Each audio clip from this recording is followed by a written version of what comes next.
अस्सलाम वालेकुम नाज़रीन, मैं हूँ आपकी होस्ट हीरा मलिक। आप देख रहे हैं जीबी ट्रू न्यूज़ HD। खबर शामिल करते हैं कुवैत से। Gilgit Baltistan super league season 12 2023 बरोज़ जुम्मा 24 फरवरी को शरक ग्राउंड में शुरू होगा। इस इवेंट में कुल 8 टीमें शिरकत कर रही हैं। पहली बार गिलगित रीजन से 2 टीमों ने हिस्सा लिया। एक टीम का ताल्लुक इंडिया कारगिल से है।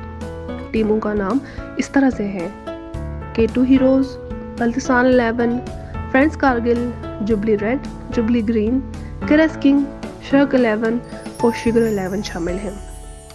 ये इवेंट पिछले 12 सालों से चेयरमैन एहसान अली की क़यादत में मुनक़िद किया जा रहा है।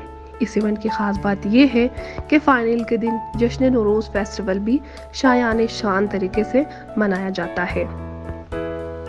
पूरी इवेंट की कवरेज हमारे नाज़रीन को जीबी ट्रू न्यूज़ HD के प्लेटफॉर्म से बराह रास्त दिखाया जाएगा। मज़ीद अपडेट देखने के लिए जुड़े रहिए हमारे साथ।